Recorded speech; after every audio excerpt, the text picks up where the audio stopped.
Okay, seriously, the worst thing happened just now. And I can't believe I didn't pay attention to this. No kidding. I was essentially on a roll here in terms of what I was talking about. And my iPhone ran out of storage. I was like seriously almost done with the video and like boom, gone. Ah, man, I was on a roll. Darn it.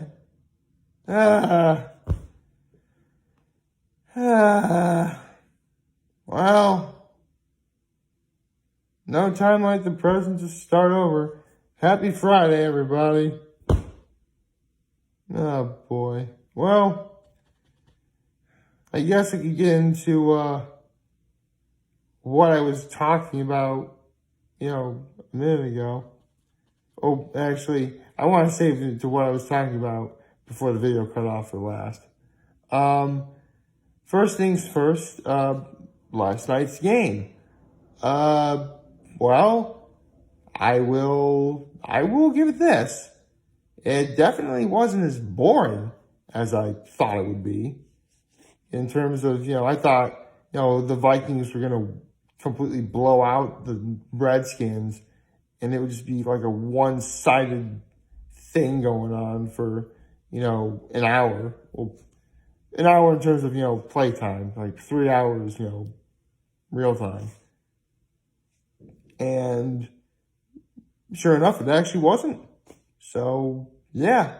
Although, I was thinking about this yesterday as I was watching the game.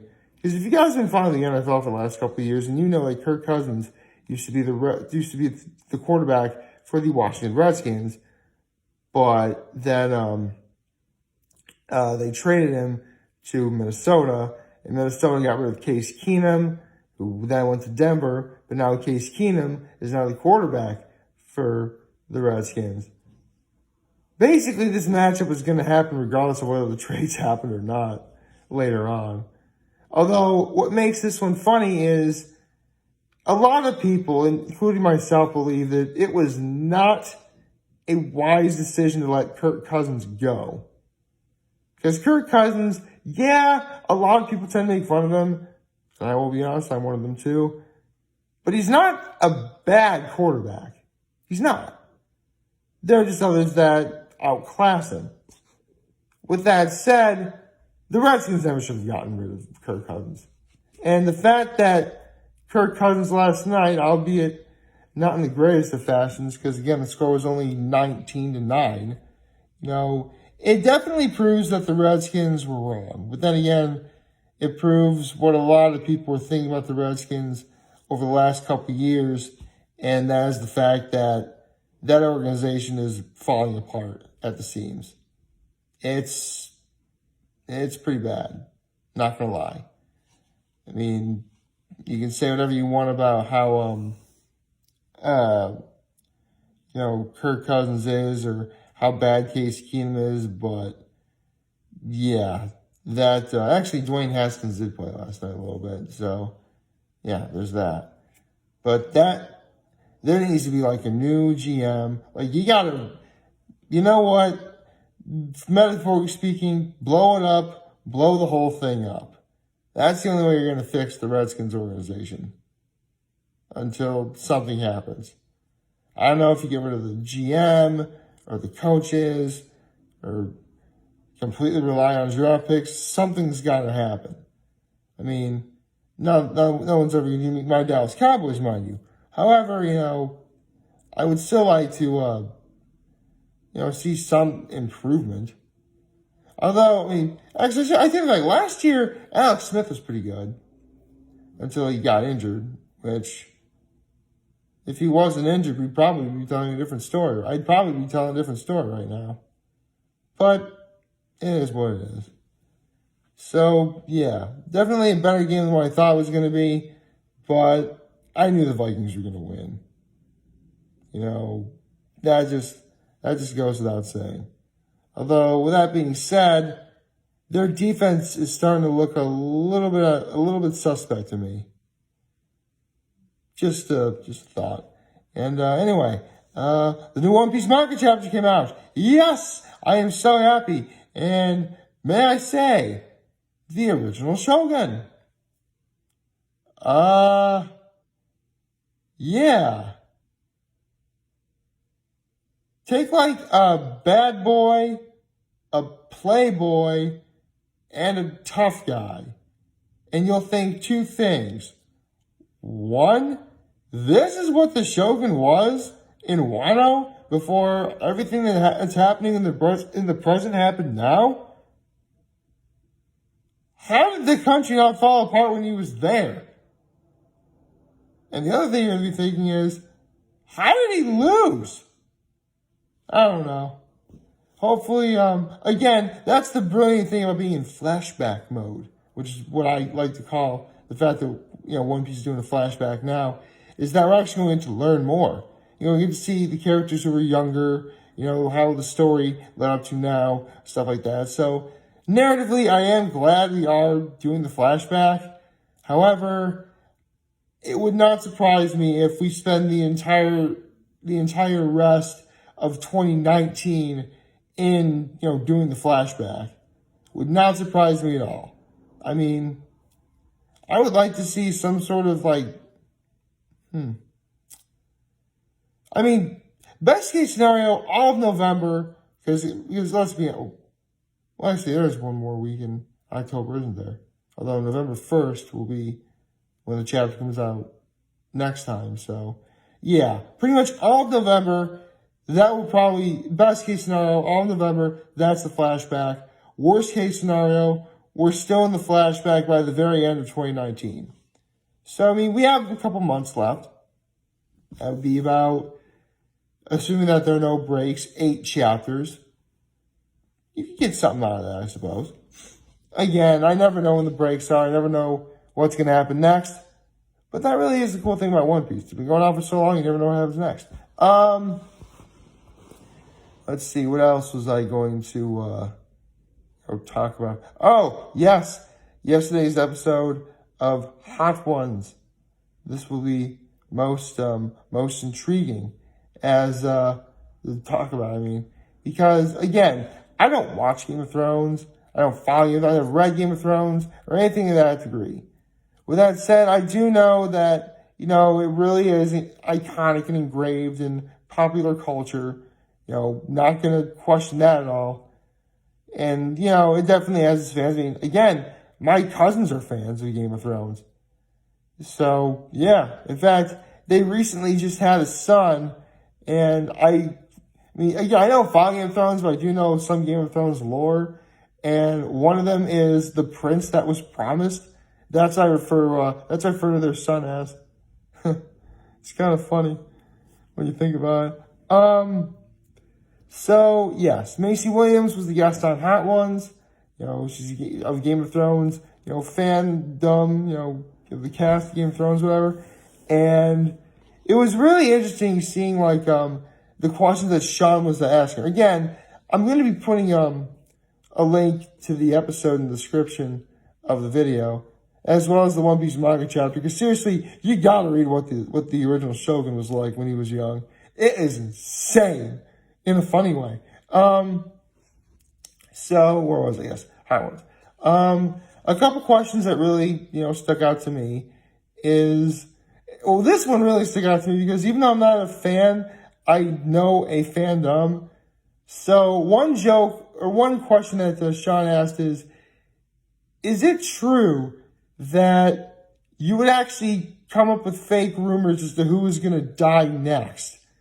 That got a chuckle out of me because, I don't follow Game of Thrones, but I know a lot of people do. And so if they hear a rumor that someone's going to die, they go crazy. And it's hilarious to watch happen. I am not even kidding. So there was that. What's another question that, another question is, is there any Bristol slang that, you could teach me? Because, Macy Williams is from Bristol. Bristol, like in the UK, I think, wherever. I don't know. What else? Another question is it true that you almost missed out on your Game of Thrones audition because you wanted to go to the class field trip to a pig farm? Which, don't get me wrong, pigs are adorable, but yeah, not gonna lie, if I knew I was gonna make millions of dollars and I had to choose between like that and going to like a class field trip, I would actually take the former because, hey, with the millions of dollars I get, I could take the class on a field trip back to where we were going to go had I not gone to the audition. So that's what I would do. See, always thinking about my friends. And speaking of friends, the last question that Sean asked is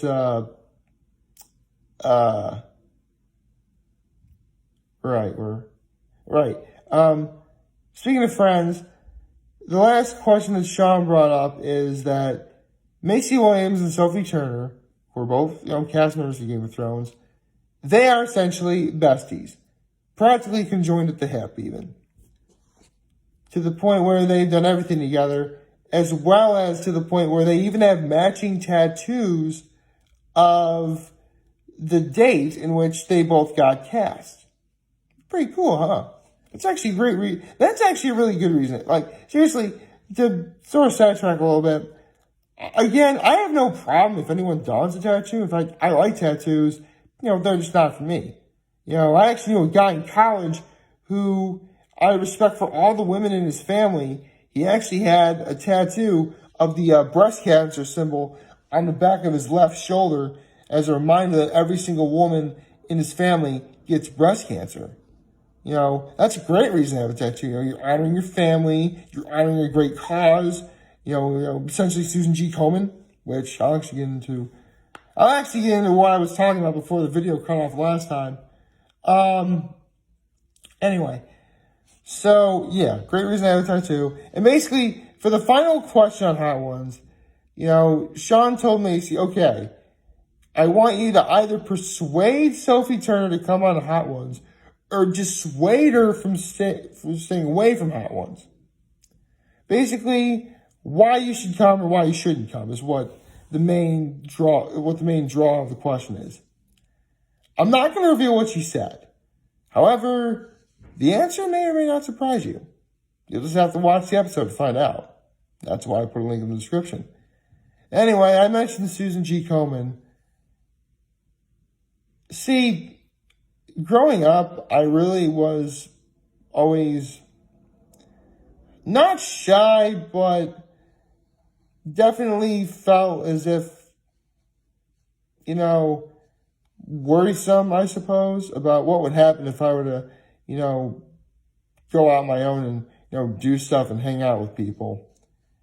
And I really want to make a change about that. In fact, it's one of the reasons why I started making videos even way back when. With that said, this weekend, I'll actually be going to the illegal tap house Wicked Brew Ball. I purchased my ticket yesterday online. So, and that's actually why I was getting a costume ready, because it's a costume party. So, it's going to be awesome. And the best part is the illegal tap house, it's only like a half mile from where I am. I essentially could go to like church, go to dinner with my family, come back to my apartment and walk there. It's going to be sweet. Can't wait to go.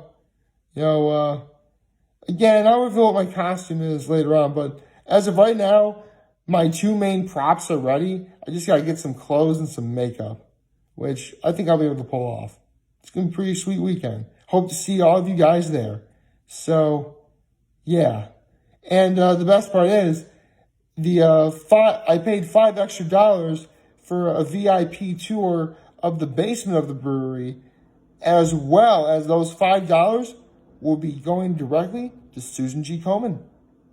It makes sense. I mean, October is Breast Cancer Awareness Month, so the reason for going to a great, you should donate to a great cause no matter what, but the timing couldn't be any better in this case.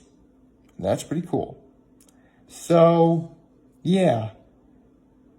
I suppose I could give one last hint as to what I'm going as for, Halloween. As I've given out, a couple hints in the past. The first hint was that I was feeling that if I pull off this costume, it's going to be groovy. The second clue is that it is from a movie franchise, and so my last clue will be this. I'm actually trying to think of one up on the fly while also being very subtle about it. How do I go about saying this? This is a character from a movie franchise, highly regarded as a cult classic. And basically, the ultimate ending of this character is a book. Wonder if you guys can guess what that is. Like, favorite, share, hit that subscribe button, follow me on social media platforms, turn on notifications on YouTube. I am very humbled I made this video for all of you guys watching. Enjoy for today. Hopefully you have a wonderful, wonderful Friday. I'm going to be getting myself some reads today. It's going to be good. And remember, if you guys want to talk to channel, it's going to be here. I'll always have your back. Take care and make good choices.